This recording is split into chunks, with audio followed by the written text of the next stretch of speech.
Good morning and good afternoon. Thanks for joining us in the final session of day one of the Research Symposium. Today we have the opportunity to learn from Winnie Johnson-Carr. She's currently a doctoral student earning her PhD in education.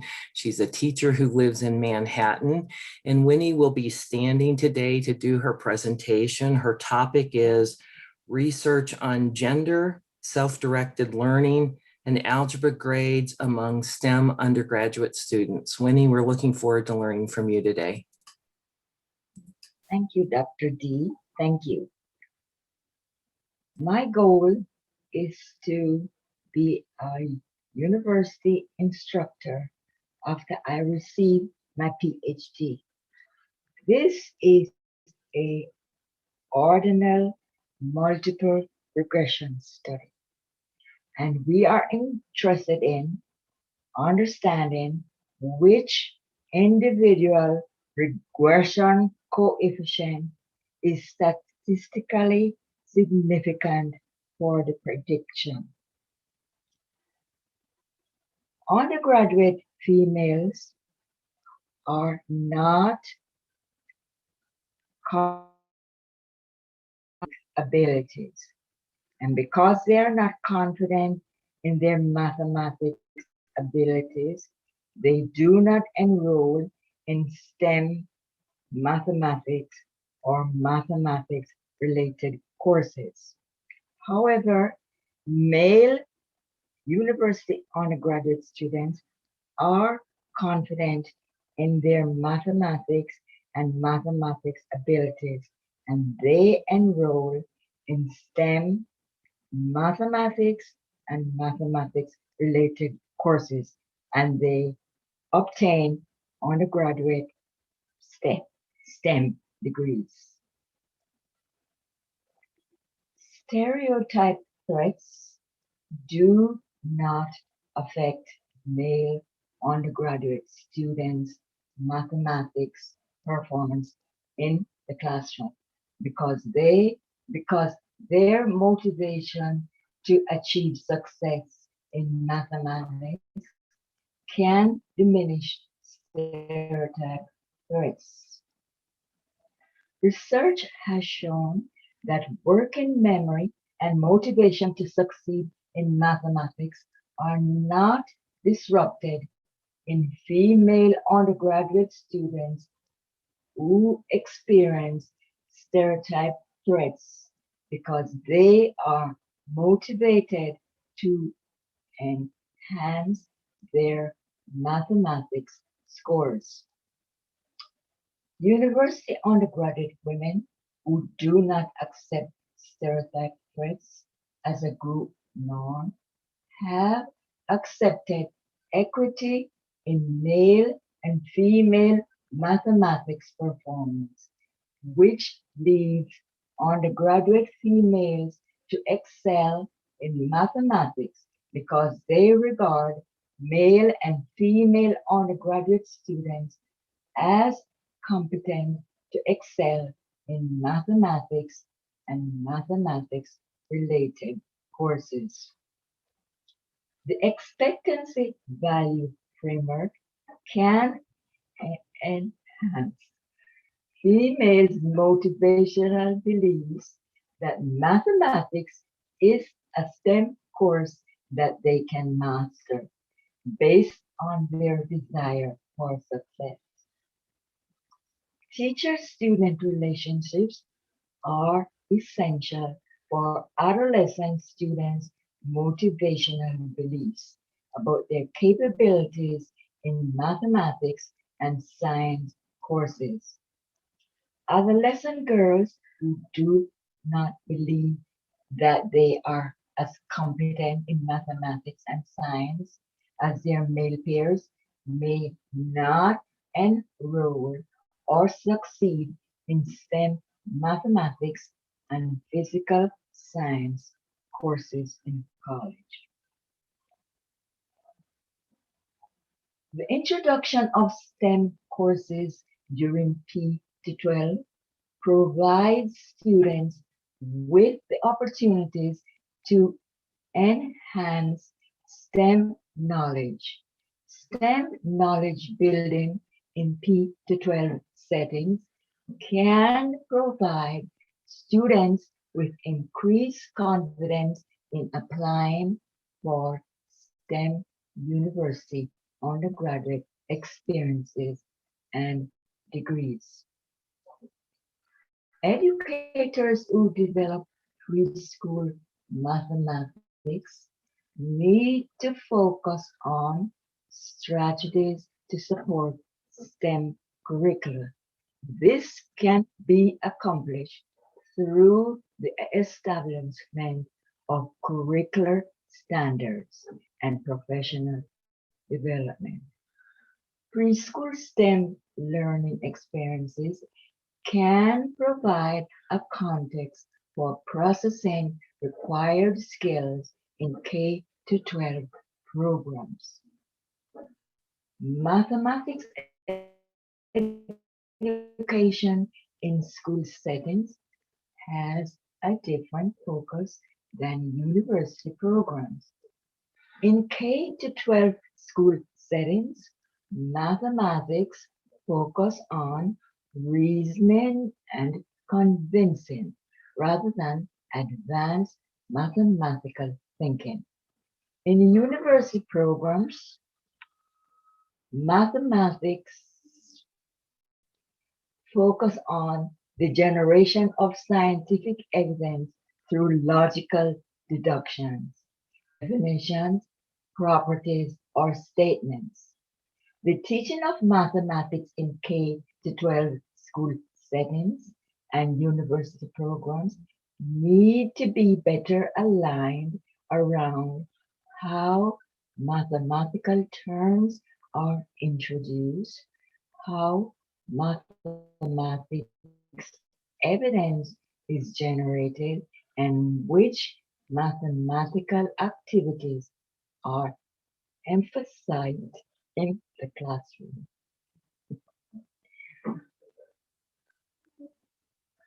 Evidence suggests that more males than females are confident in their mathematics abilities, which are necessary for a successful STEM-related career. Research on gender differences indicates that 40% of female undergraduate STEM students identify their mathematics abilities below average. Conversely, 1.6% of undergraduate male STEM students identify their mathematics abilities below average during the same period.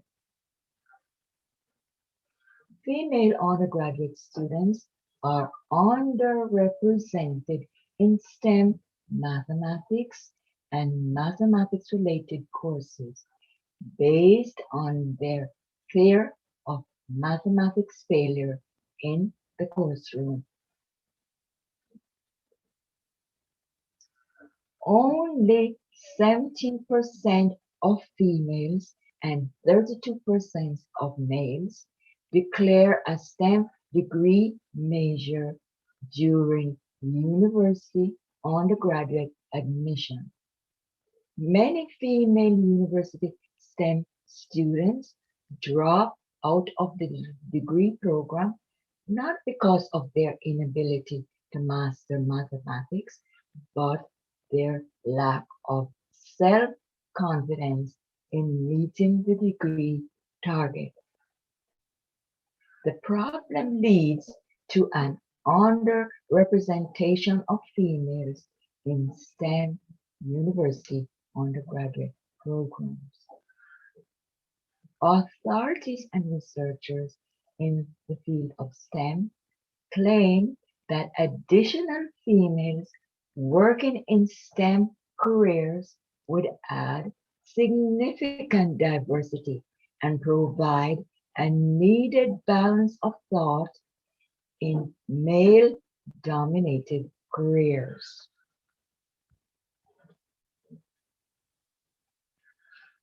Following World War II, many nations are not aware of global competitiveness and a need for highly effective STEM workers.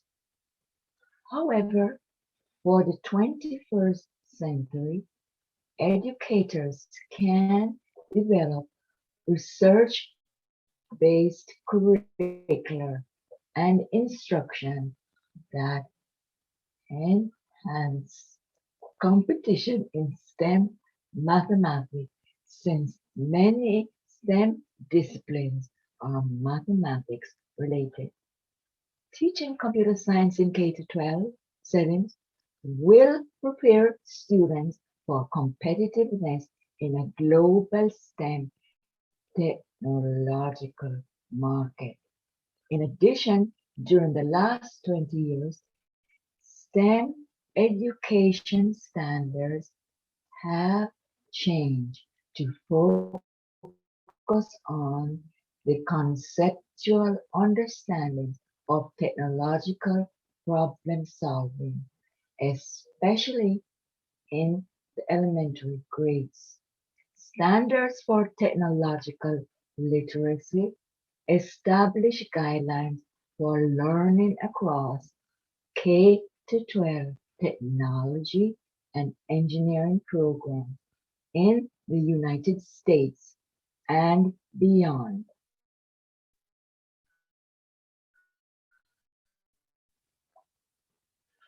Was a need for change to the original standards for technology literacy, and the 2018 standards were improved to assist teachers who taught in STEM subject areas known as integrated STEM education to improve teaching, assessment, and curricular standards.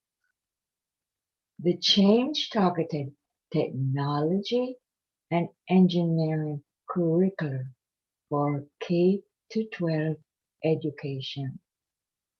Computation, automation, artificial intelligence, and robotics are core disciplinary standards developed to guide STEM, technology, and engineering.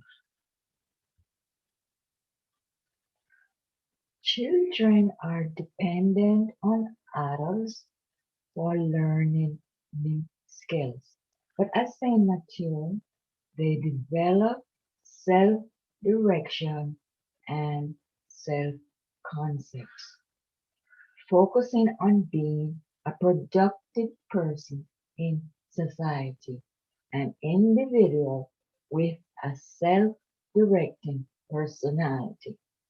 The knowledge that was considered productive may become obsolete in time. Therefore, education is a lifelong process of learning. Curricular developers focus on teaching children or the teaching of adults, which identifies two distinct curricula, pedagogy and andragogy. Pedagogy is the science of children. Moreover, andragogy is the learning of adults.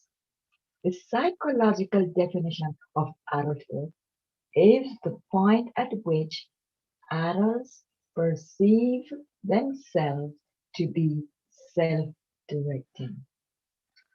Adults develop a psychological need to be perceived by others as self-directing and taking responsibility for their learning, which provides the students deep involvement in knowledge building in the classroom. Andragogy requires educators and teachers to build educational programs, and teachers are person-centered, and they do not teach a course, but help students learn the course content. Curricula should be developed according to the practical concerns of the learner.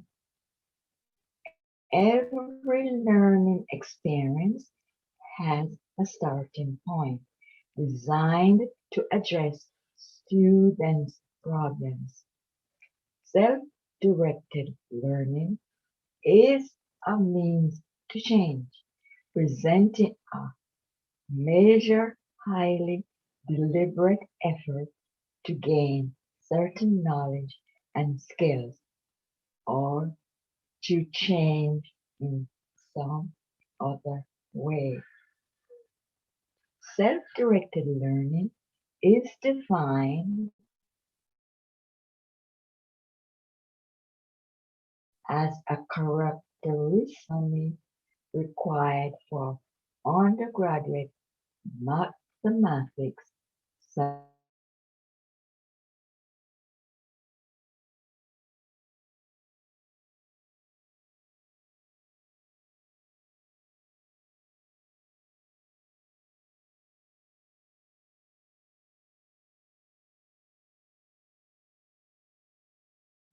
Winnie, somehow you've gotten muted. Can you unmute and then start at the top of this slide?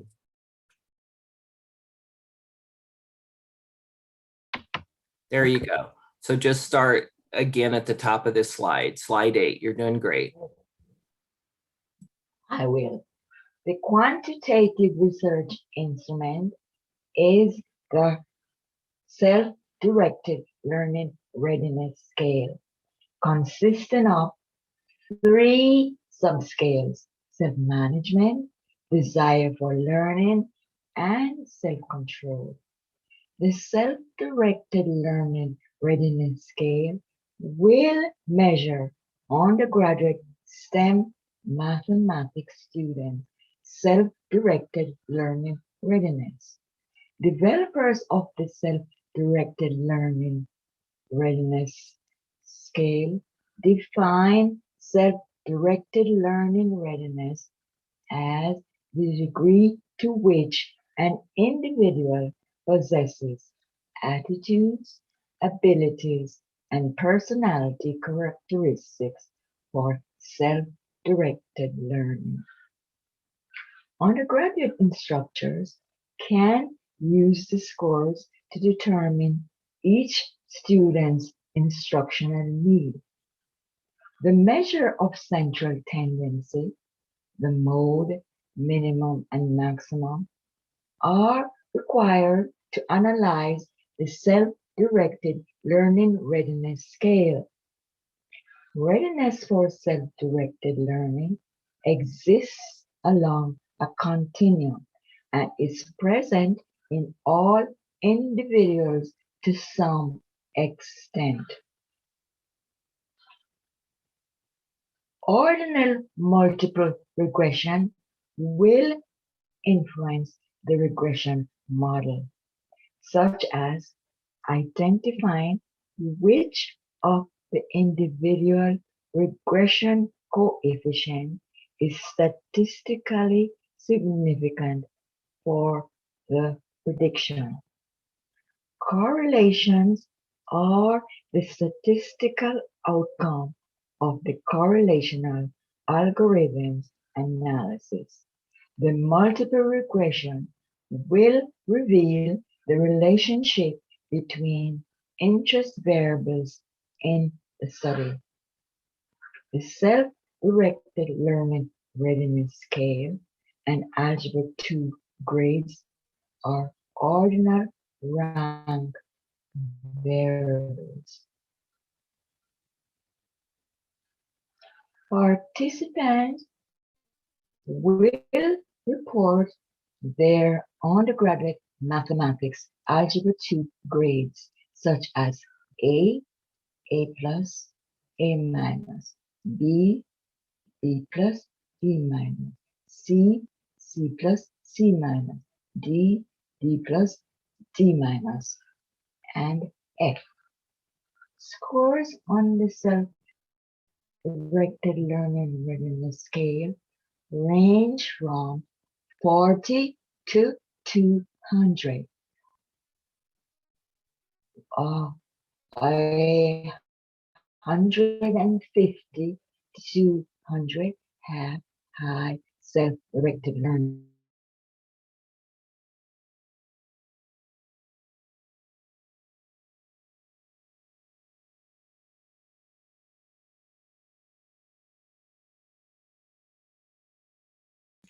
Winnie, you need to unmute again. You went off the camera just for a second.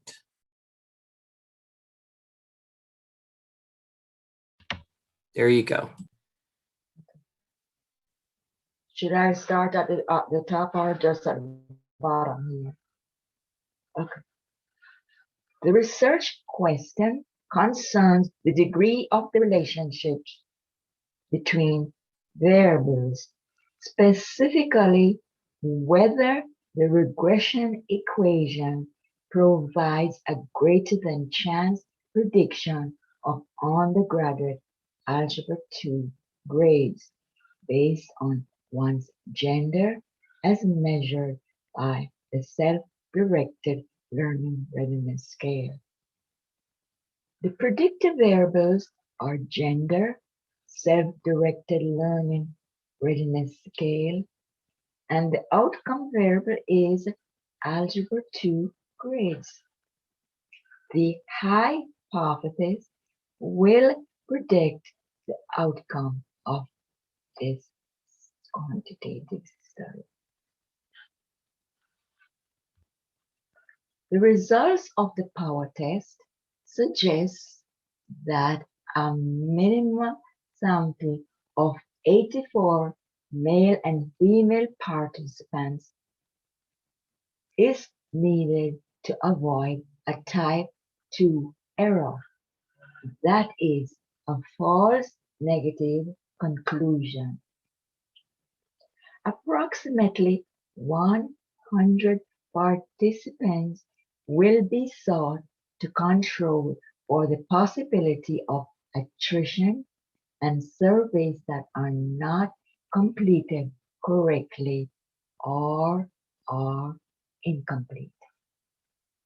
The self-directed learning readiness scale is a 5-point Likert scale that measures a respondent's perception about their self-directed learning, with the range going from a score of 1, denoting strongly disagree, and a score of 5, denoting strongly agree. Self-directed learning readiness scale items include A. I manage my time well. B. I am self-disciplined. C. I am organized. D. I set strict time frames. And E. I prefer to set my own criteria on which to evaluate my performance. Each subscale total score results can be reported as mean, standard deviation, median, mode, minimum, and maximum range. Students could score a minimum of 40 on the self-directed learning readiness scale, with the maximum readiness for self-directed learning score being 200. The collection of data will take approximately 20 minutes to complete. The self-directed learning readiness scale will take approximately 30 minutes to complete. The demographic form will show the scores that are derived from the research instrument and the undergraduate mathematics grades. About their race, age, and whether they are freshman, sophomore, junior, or senior, and the information will be reported on the demographic form. IBM Statistical Package for Social Science Software, SPSS, will report the results of both descriptive and inferential statistics analysis, informing the user of whether results are statistically significant and the degree to which obtained correlation family effect sizes are small, medium, or large. The scores will be presented in the form of tables and/or figures. Participants will complete the survey and submit it. Furthermore, the self-directed learning readiness scale will be locked in Qualtrics using a secure code. Thanks for attending. I will respond to your questions now. Thanks so much, Winnie, for sharing the information. One of the questions from the participants, she's inquiring and wondering about, based on your reading and study so far, is there any country that is currently standing out as having higher representation of female STEM graduates?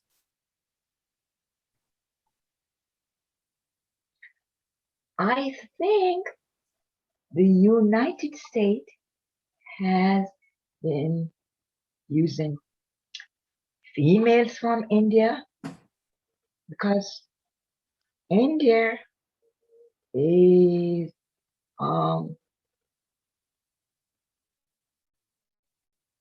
has many STEM male and female students, male and female graduates, and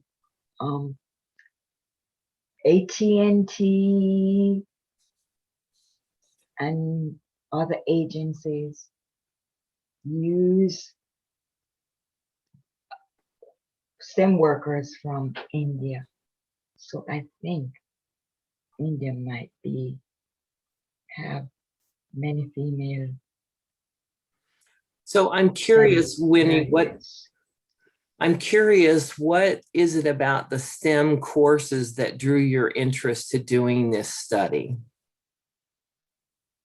Because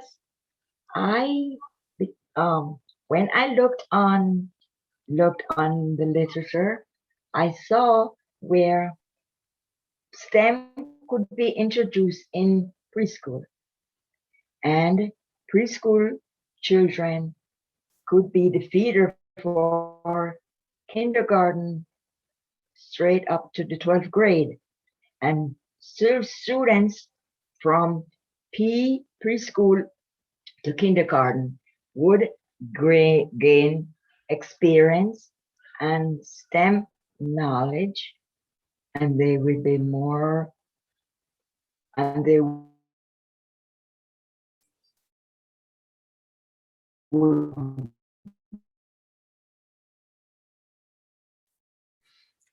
want to enroll in understanding. And then self-directed learning is also, I was also interested in whether self-directed learning could be introduced in university settings, because another researcher said that self-directed learning cannot be used in university setting because there is no relationship between the two. So just time for one more question. Dr. Sundstrom is wondering if you could, Dr. Sundstrom was wondering if you could share with us where will you be recruiting the participants who will be part of your study? Good question. I will be recruiting them from universities that have STEM programs. Universities with STEM programs, instead of just getting them from any university, we will focus on getting them from the participants from universities with STEM programs. And we are trying to get students who have taken a recent Algebra 2 grade. And you'll be Our focusing. power tests explain that we could use 84 participants, but we are going to use 100 participants based on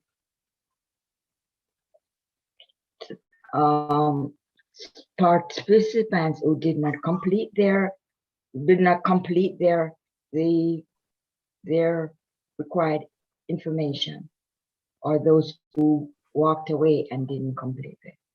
So That makes 100 should be able to suffice. To allow for attrition. Well, Winnie, we thank you so much. It was just a delight to learn about your study, and we're looking forward to when you have it completed that you can share more at that point. So those of you that have attended today's session, we hope you're able to join us tomorrow for a series of presentations, as well as visiting the poster presentations. Paul, I don't know if you have some closing comments. No, you've done wonderful, and thank you, Winnie.